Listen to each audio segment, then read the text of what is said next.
Selamat datang di video terbaru saya.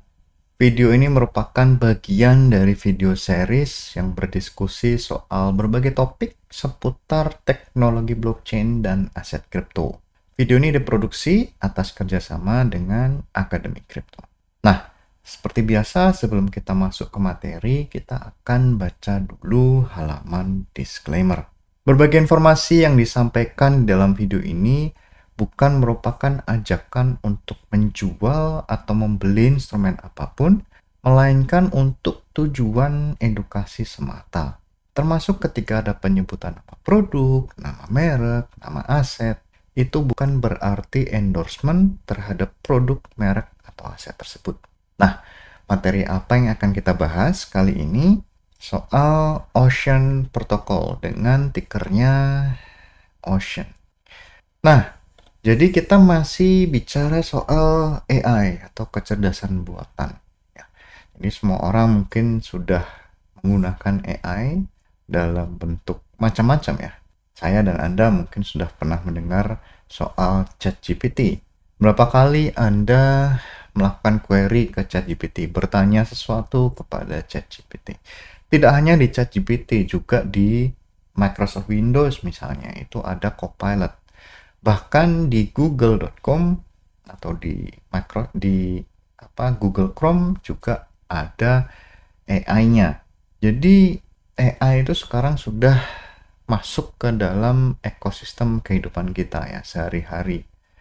Nah, apa yang menyebabkan AI tersebut pintar atau bisa melakukan inferensi, bisa melakukan memberikan informasi yang begitu akurat, meskipun kadang-kadang tidak akurat ya, tetapi kebanyakan memang seringnya lebih akurat.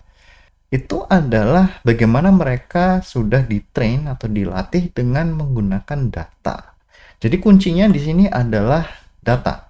Karena di dunia modern, di dunia yang berbasis informasi, itu data adalah the new oil atau minyak bumi baru, atau satu produk yang sangat bernilai tinggi. Akan tetapi akses terhadap data tersebut sangat terbatas. Misalnya data tersebut dimiliki oleh pihak tertentu atau dikelola oleh satu atau dua, dikuasai oleh beberapa tangan-tangan tertentu.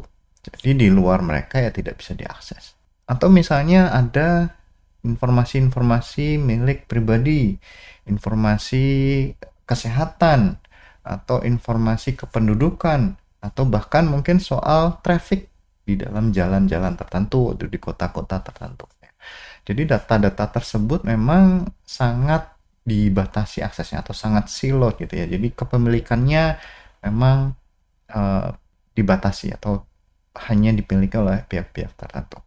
Jadi yang jadi masalah adalah kita menginginkan AI atau kecerdasan buatan yang canggih, artinya yang sangat pintar, tetapi data untuk mewujudkan kepintaran tadi itu sangat terbatas dan siloed, artinya ya tadi dikuasai oleh pihak-pihak tertentu. Kemudian umumnya yang dikelola atau yang mengelola data itu adalah perusahaan-perusahaan besar, misalnya Facebook itu ya dimiliki oleh Meta. Kemudian hasil searching itu dikelola oleh Google terutama. Kemudian Twitter itu memiliki semua data tweet gitu ya, dan lain sebagainya. Nah, jadi tujuan dari Ocean Protocol adalah membuat satu mekanisme, satu pasar supaya orang bisa melakukan sharing, kemudian memonetisasi atau mendapatkan penghasilan dari data atau penggunaan data yang mereka miliki. Kemudian si Ocean Protocol juga mendukung data privacy. Meskipun data privacy ini tidak menghalangi penggunaan dari data tersebut. Nanti akan kita lihat lebih lanjut bagaimana caranya agar data privacy itu tetap terjaga di dalam marketplace-nya miliknya Ocean Protocol. Nah, apa itu Ocean Protocol? Tadi sudah saya singgung sedikit, dia adalah protokol data exchange atau pasar data yang berbasis blockchain. Nah, artinya dia memberikan peluang bagi para pemilik data untuk mendapatkan penghasilan atau memonetisasi atas data tersebut, tetapi masih punya kontrol atau kendali terhadap data. Jadi tidak serta-merta dijual kemudian kendalinya hilang. Kemudian fokus dari data tersebut adalah penggunaan untuk AI dan machine learning, ya, fokusnya. Kemudian ada token namanya Ocean, ini dipakai untuk payment, staking, dan governance. Key goals-nya apa atas Ocean Protocol itu? Pertama, memecah data silos, artinya memberikan akses atau memberikan satu memfasilitasi para pemilik data itu yang punya bidang industri yang berbeda untuk saling berinteraksi, kemudian mendapatkan profit, keuntungan dari data yang mereka punyai. Kemudian ketika ada individu yang punya data atau para pemain-pemain kecil yang punya data, itu bisa difasilitasi. Kemudian ada data marketplace, kemudian ada keseimbangan antara keterbukaan dengan data privacy. Konsep utamanya seperti apa? Yang pertama ada namanya data asset. Jadi data itu diubah menjadi tokenized object. Jadi datanya menjadi token. Data token adalah token ERC20 yang merepresentasikan akses kepada dataset. Jadi aksesnya itu menjadi ERC20. Kemudian ada publisher dan consumer. Kalau publisher itu yang men-sharing data, yang memiliki data. Consumer itu yang membayar untuk mendapatkan akses terhadap data tersebut. Nah, ada namanya compute to data, yaitu algoritma itu boleh melakukan operasi terhadap data privacy tanpa harus mengcopy data tersebut. Ya, jadi datanya tetap disimpan oleh si pemiliknya. Peran dari data token apa? Ya, jadi sebagai akses control. Jadi hanya mereka yang punya data token. Jadi tadi kan ERC20 ya. Jadi representasi atas akses control. Nah, jadi untuk per dataset itu diminting. Jadi setiap dataset punya data token sendiri, unik untuk setiap aset.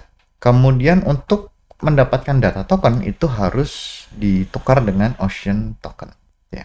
Jadi yang diperjualbelikan adalah data token tadi atau hak akses terhadap data yang ada di dalam marketplace-nya milik di dalam Ocean Protocol. Misalnya ada nih sebagai contoh ya, apakah nanti ada data pribadi atau tidak nih. Yang jelas kita lihat sebagai contoh, ada rumah sakit mempublikasikan scan data cancer sebagai data token. Jadi kita bisa membeli data token tersebut untuk mengakses data tersebut ya untuk diolah ya, atau sebagai training untuk model AI. Kemudian ada compute to data. Compute to data itu apa? Misalnya ada data yang sensitif. Kemudian data ini ingin diolah menjadi data, jadi training untuk AI model tertentu. Nah, data ini tetap ada di on-premise, artinya dimiliki atau dikelola oleh si pemilik data asli ya, tidak ditransfer, tidak di-copy ke tempat lain. Jadi hanya algoritma saja yang dibawa masuk ya, algoritmanya yang travel.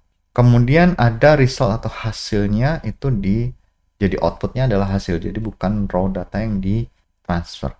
Nah, dengan cara compute data ini, private data masih bisa dipakai gitu ya. Jadi untuk mentraining AI model, tetapi privasi terhadap data tersebut tetap terjaga. Karena kan datanya tetap tidak berpindah tangan ya, seperti itu. Kemudian ada Ocean Market, yaitu marketplace-nya miliknya si Ocean. Nah, ini adalah marketplace untuk membeli dan menjual data. Jadi misalnya saya punya dataset tertentu yang unik, gitu ya. Saya bisa menjual listing, gitu ya. Dan semua orang bisa membeli dataset tersebut. Misalnya mereka tertarik atas dataset tertentu. Nah, ini semua bisa dilakukan dengan menggunakan smart contract atau self-executing code. Misalnya ini ada preset membeli traffic data untuk urban planning di satu wilayah tertentu atau di satu kota tertentu. Itu bisa menggunakan Ocean Market.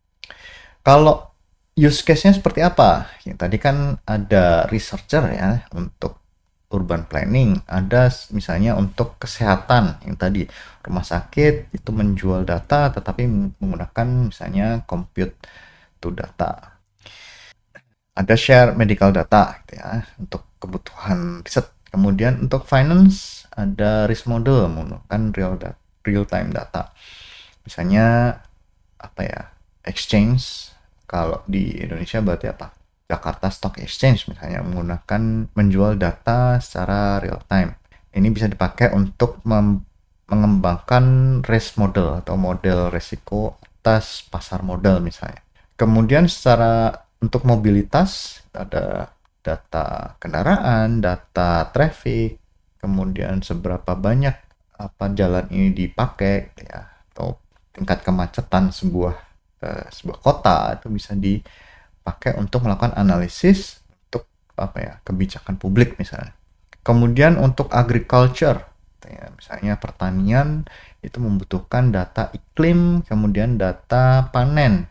Misalnya panen itu pada bulan-bulan tertentu, artinya misalnya ketika panen harga itu jadi jatuh, artinya kan ini bisa menjadi apa ya memodelkan resiko, kemudian juga bagaimana mengantisipasi ketika harga jatuh atau ketika harganya terlalu tinggi gitu. Kemudian model tokenomic untuk Ocean Protocol apa? Tadi sudah dibahas sedikit soal sebagai alat pembayaran untuk membeli data ya, data akses tadi ya, data token namanya. Kemudian bisa pakai untuk staking. Jadi ada kurator untuk dataset. Jadi dataset itu tidak serta-merta semuanya bisa dijual. Ada misalnya dataset yang berkualitas tinggi, yang berkualitas rendah. Nah, itu bisa ditentukan oleh kurator ya. Jadi para kurator tugasnya memastikan bahwa data ini berkualitas tinggi. Kemudian bisa dipakai untuk governance. Ketika ada proposal untuk misalnya upgrade atau melakukan modifikasi terhadap protokolnya, itu bisa melalui governance yang diputuskan oleh para pemegang Ocean Token. Nah, artinya ketika ada kurator di sini, itu memastikan bahwa data yang dipublikasikan di dalam Ocean Marketplace itu berkualitas. Kalau datanya sampah ya artinya ya hasil dari training AI-nya juga buruk gitu ya. Nah, kemudian si Ocean Token juga bisa dipakai sebagai tradable asset. Karena fungsionalitasnya bisa dipakai untuk membeli data token atau akses terhadap data yang berkualitas tinggi. Data staking dan curation. Ya, jadi staking untuk apa ya membuktikan bahwa dataset ini punya kualitas tinggi. Kemudian kalau semakin tinggi staking, tingkat kepercayaan juga makin tinggi. Kemudian ada kurator yang mendapatkan reward atas ketika data tersebut dipakai ya, atau ada orang yang membeli. Kemudian ada sebagai insentif antara publisher, kurator, dan customer. Bagaimana dengan governance? Ya, tadi ada Ocean DAO, jadi ada community funding untuk project-project tertentu, kemudian voting atas proposal di dalam DAO, kemudian decision making, kemudian yang ini open source dan global collaboration. Nah, ini secara umum memang ditempuh oleh project-project berbasis cryptocurrency. Challenges atau tantangan pertamanya adopsi gitu ya. Jadi bagaimana merayu para pemilik data ini untuk melakukan sharing terhadap data mereka. Kemudian secara regulasi bagaimana privacy law seperti GDPR ini atau undang-undang pelindungan data pribadi misalnya itu bisa align dengan Ocean Protocol atau Ocean Protocol bisa align dengan memenuhi ketentuan privacy law. Kemudian bagaimana interoperabilitasnya? Misalnya ada blockchain-blockchain lain yang menarik misalnya dengan kecepatan tinggi gitu. Kemudian bisa untuk data ekonomi di masa depan. Jadi karena AI ini makin berkembang, diharapkan data ekonomi juga semakin berkembang. Summary, kita tadi sudah bicara soal bagaimana Ocean Protocol ini mengambil peran sebagai satu media untuk mengembangkan AI lebih lanjut ya, melalui pasar data. Dia juga melakukan empowerment terhadap individual, karena misalnya ada individual ini punya informasi atau data yang berharga tinggi. Kemudian ada data token dan compute data tadi sudah kita bahas. Kemudian ada Ocean Token tadi, kegunaan dari Ocean Token. Kemudian untuk Ocean Token juga punya visi untuk decentralized data economy misalnya melalui AI. Nah, sampai di sini video kita kali ini, sampai jumpa di video berikutnya. Terima kasih.